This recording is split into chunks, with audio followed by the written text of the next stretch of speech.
Welcome to my channel set tax சேனலுக்கு உங்களை அன்புடன் வரவேற்கிறேன். இன்றைய வீடியோவில் நேற்று வீடியோட கண்டினியூஷன் தான் பார்க்க போகிறோம். How minimalism helps to save more money part 1 video. Minimalism எப்படி நம்மளோட சேமிப்பை அதிகமாக்குது பெருக்குது அப்படிங்கிறத நம்ம டீட்டெயிலாக பார்க்க போகிறோம். இன்றைக்கி நம்ம பார்ட் 1 வீடியோ பார்க்கலாம். நேற்று விலாகில் வந்து நான் மினிமலிசம் பற்றி சொல்லியிருந்தேன். ஒரு சின்னதாக ஒரு ஷார்ட் இன்ட்ரொடக்ஷன் பார்த்துட்டு நம்ம இன்றைக்கி பார்ட் 1 வீடியோக்குள்ளே போயிடலாம். மினிமலிசம் அப்படிங்கிறது கஞ்சத்தனம் கிடையாது ஃப்ரெண்ட்ஸ். நமக்கு என்ன தேவையோ நம்ம யூஸ் பண்ணக்கூடிய விஷயங்களை மட்டும் நம்ம வீட்டில் வச்சுருக்கிறது, நம்ம என்ன தேவையோ அதுக்கு மட்டும் செலவு பண்ணுறது, நமக்கு என்ன தேவையோ அதை மட்டும் நம்ம தெரிஞ்சு வச்சுக்கிட்டு செலவு பண்ணுறது தான் வந்து மினிமலிசம் அப்படின்னு சொல்லுவோம். அந்த மினிமலிசமில் நமக்கு எந்த விதமான எஃபெக்ட்டுமே வராது. ஏன்னா நமக்கு தேவையானது மட்டும் நம்ம வீட்டில் இருக்குது. ஸோ நம்மளுடைய எல்லா தேவைகளும் பூர்த்தி ஆகிடும், எல்லா நீட்ஸும் ஃபுல்ஃபில் ஆகிடும். அப்போ நமக்கு எந்த விதமான பிரச்சனையும் இருக்காது, லைஃப் சந்தோஷமாக தான் போகும். ஆனால் இந்த இடத்துல நம்ம மற்றவங்களுக்கு ஷோ ஆஃப் பண்ணணும் அப்படின்னு நம்ம யூஸ் பண்ணாத பொருளை நம்ம வாங்கி வச்சு குவிச்சு பண்ணுறதுனால தான் நம்ம நிறைய பணத்தை இழக்கிறோம். அதெல்லாம் அவாய்ட் பண்ணிவிட்டு மினிமலிஸ்ட்டாக இருந்து பார்த்தீங்க அப்படின்னாலே நிறையா பணம் சேரும்.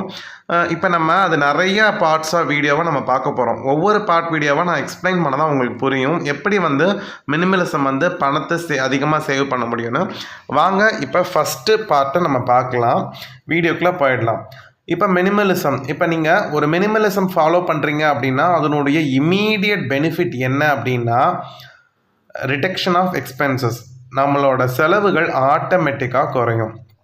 மினிமலிசம்னா என்னன்னு பார்த்தோம், நமக்கு என்ன தேவையோ அது மட்டும்தான் வாங்குகிறோம், தேவையில்லாத பொருட்களை வாங்கலை அப்படின்னு நம்ம சொல்கிறோம்.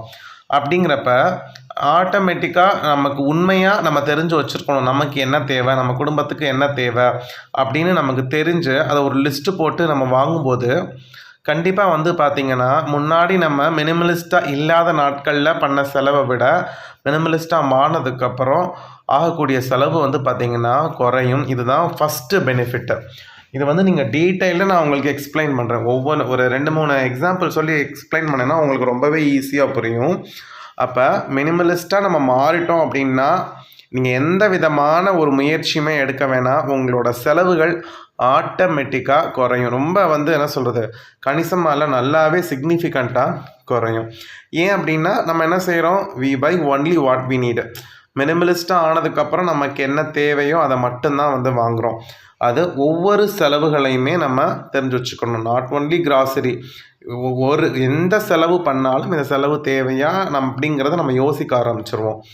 ரெண்டாவது என்ன பண்ணுவோம், we avoid buying what we don't need. நமக்கு தேவையில்லாத பொருட்களை நம்ம வாங்க மாட்டோம். இந்த மினிமலிஸ்ட்டாக ஆனால் இந்த 2 விஷயத்த ஃபஸ்ட்டு நம்ம செய்வோம். எது தேவையோ அதை வாங்குவோம், எது தேவையில்லையோ வாங்க மாட்டோம். இது ரொம்ப சிம்பிளாக சொல்ல போனால் இதுதான். அப்படி நீங்கள் நினைக்கிறப்ப ஆட்டோமேட்டிக்காக என்ன ஆகும், உங்களோட செலவுகள் குறையும். நம்ம மினிமலிஸ்ட்டாக இல்லாத காலங்களில் வந்து நமக்கு ஒரு மைண்ட்ஃபுல் ஸ்பெண்டிங்கே நம்மக்கிட்ட இருக்காது. நினச்சதெல்லாம் வாங்குவோம், வாங்கினதுக்கப்புறம் தான் ரியலைஸ் பண்ணுவோம், ஆஹா இது தேவையே இல்லை, தேவையில்லாததை வாங்கிட்டு தேவையானதை வாங்குறதுக்கு நமக்கு அப்போ காசு இருக்காது.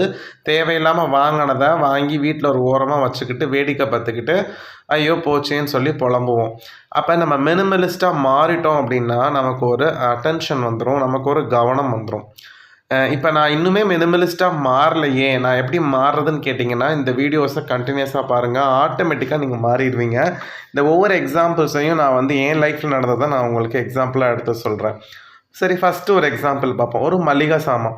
நான்லாம் வந்து பார்த்திங்கன்னா 2018, 17 அந்த காலகட்டங்களில் மளிகை சாமான் வாங்குவேன், சம்பளத்தை எடுப்பேன், நான் போய் என்னென்னலாம் கண்ணில் படுதோ அதெல்லாம் வாங்கிட்டு வந்துடுவேன். வீட்டில் கேட்குறது கிடையாது. ஸோ இது தேவை அப்படின்னு நானாக தேவைன்னு நினச்சிட்டு அவ்வளோ மளிகை சாமானை வாங்கிட்டு வந்துடுவேன். பில்லு வந்து பார்த்திங்கன்னா 5000, 6000, 7000 வரைக்கும் போகும். உடனே நம்ம வீடு ஷெல்ஃபு ஃபுல்லாக மளிகை சாமான் நிரப்பிடும். உடனே அப்பாடா எல்லாமே இருக்குது அப்படின்வோம். அதில் நிறையா பொருள் யூஸ்பே பண்ணாமல் தூக்கி எறிவோம். அப்போ ஃபஸ்ட்டு ஆரம்ப கட்டத்தில் எனக்கு அதை பற்றின ஒரு புரிதலே இல்லை. அதுக்கப்புறம் நிறைய சேவிங்ஸை பற்றி படித்ததுக்கப்புறம் மினிமலிஸ்ட்டை பற்றி படித்ததுக்கப்புறம் சரி நமக்கு தேவையானதான் வாங்கணும் அப்படின்னு சொல்லிட்டு இப்போ ஒவ்வொரு மாதமும் உட்காந்து நம்ம வீட்டுக்கு என்ன மளிகை சாமான் தேவை, எவ்வளவு தேவை அப்படின்னு நம்ம லிஸ்ட்டு போடுறேன். இப்போ நான் லிஸ்ட்டு போட்டு நான் வாங்குகிறேன். அப்போ ஒரு மாதத்துக்கு தேவைப்படுறத கம்ப்ளீட்டாக வாங்குறதுக்கு எனக்கு ஆக்சுவலாக ஆகக்கூடிய செலவே என்னது தான், 3500 தான். நான் இதே 2017, 18 காலங்களில் நான் 6000, 7000 செலவழிச்சிட்டு இருந்தேன். அப்போ இப்போ இருக்க காலகட்டத்தில் விலைவாசி ஏறி இருக்கணும்ல, ஆனால் என்னோட செலவு வந்து பார்த்திங்கன்னா ஆட்டோமேட்டிக்காக குறைஞ்சிருக்கு. ஏன்னா நான் ஒரு மினிமலிஸ்ட்டாக இல்லை, தேவையில்லாத மளிகை சாமானை வாங்கி வச்சு பணத்தை தான் வீணடிச்சிருக்கேன் அப்படிங்கிறதுக்கு எனக்கு பின்னால் தான் தெரிஞ்சிச்சு. பாருங்கள், 7 வருஷத்துக்கு முன்னாடி நான் செலவு பண்ணேன் மளிகை சாமானுக்கு 7000 ஆனால் இப்போ நான் பண்ணுறது வெறும் 3500 தான்.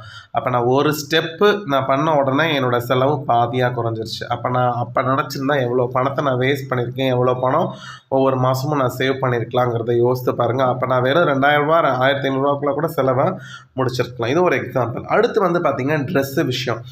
இப்போ பொதுவாக வந்து பார்த்திங்கன்னா நம்ம ட்ரெஸ்ஸு வாங்கணும். இப்போ நம்ம ஒரு புது பண்டிகை, ஒரு புத்தாண்டு, ஒரு கிறிஸ்மஸ், தீபாவளி இந்த மாதிரி பல பண்டிகைகள் வரும். அப்போ நம்மக்கிட்ட வந்து அதாவது புதுசாக இருக்குது, யாராவது ஒருத்தவங்க கிஃப்ட் பண்ணியிருப்பாங்க, போடாத யூஸ் பண்ணாத ட்ரெஸ் நம்மள்கிட்ட இருக்கும். ஆனால் நம்ம அதாவது ஒரு செலிப்ரேஷன் வருது, ஒரு விழா வருது, ஃபெஸ்டிவல் வருதுன்னா நம்ம வந்து ஒரு கட்டாயம் நம்ம ட்ரெஸ் வாங்கி தான் ஆகணும் அப்படின்னு. அப்போ நம்ம போய் என்ன பண்ணுவோம், ஆட்டோமேட்டிக்காக எடுப்போம். அந்த 10ஓட 11 துணி செய்கிறோம். ஓகே, நம்மக்கிட்ட தான் புதுசு இருக்கே, இப்போ தேவையான ஒரு புது துணி இருக்குது, புது துணியே இல்லைன்னா பரவாயில்ல, அப்போ அந்த ட்ரெஸ்ஸை நம்ம என்ன செய்யலாம், யூஸ் பண்ணிக்கலாம், இந்த அமௌண்ட்டை நம்ம சேவ் பண்ணிடலாம் அப்படின்னு நம்ம மினிமலிஸ்ட்டாக திங்க் பண்ணோன்னா அந்த இடத்துல பணம் வந்து சேரும். இந்த விஷயம் வந்து பார்த்திங்கன்னா நான் யார்கிட்ட கற்றுக்கிட்டேன்னா, என்னோடய ரிலேட்டிவ் ஒருத்தவங்க, அவங்களுக்கு அவங்களோட இன்லாஸ், அதுக்கப்புறம் அவங்க அம்மா அப்பா வந்து பணம் கொடுக்குறாங்க ஒரு ஃபங்க்ஷனுக்கு, அதாவது ஏதோ ஒரு கிறிஸ்மஸ் நியூ இயருக்கு ட்ரெஸ் எடுத்துக்கணும்னு சொல்லி கொடுக்குறாங்க. அவங்க நான் பார்க்குறேன் அந்த அமௌண்ட்டை அப்படியே வாங்கிட்டு பிளெஸ்ஸிங்ஸ்லாம் வாங்கிட்டு அந்த அமௌண்ட்டை கொண்டு போய் அப்படியே சேவ் பண்ணிக்கிட்டாங்க. அப்போ நான் கேட்டேன், ஏன் நீங்கள் நாங்களாம் ட்ரெஸ் எடுக்க கிளம்புறோம், அவங்க வரல.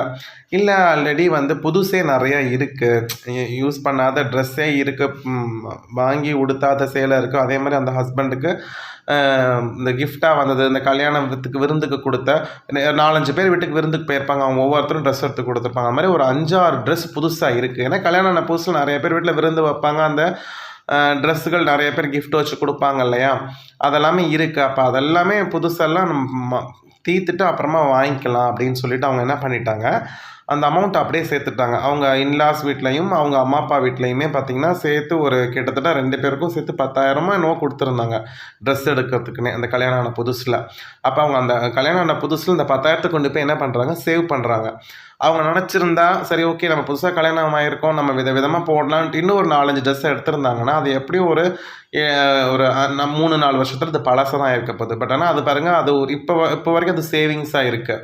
அப்போ ஆல்ரெடி அவங்ககிட்ட இருக்கிறப்ப எதுக்கு புதுசு வாங்கணும் அப்படிங்கிற ஒரு மென்டாலிட்டி, அது ஒரு நல்ல மென்டாலிட்டி. இது வந்து பார்த்திங்கன்னா மினிமலிசத்தோட இன்னொரு டைமென்ஷன் சொல்லலாம். அப்புறம் நம்ம மினிமலிஸ்ட்டாக இருக்கோம்னு வச்சுக்கோங்களேன், வீட்டில் நம்ம யூஸ் பண்ணாமல் சும்மா கிடக்கக்கூடிய எலக்ட்ரிக்கல் அண்ட் எலக்ட்ரானிக் ஐட்டம்ஸ் நம்ம யூஸ் பண்ணுறத வச்சுக்கணும். யூஸ் பண்ணலை அப்படின்னு தெரிஞ்சிச்சுன்னா தயவுசெய்து அதை என்ன செஞ்சிடணும், ஒன்று அதை வீட்டை விட்டு டீக்ளட்டர் பண்ணிடணும்.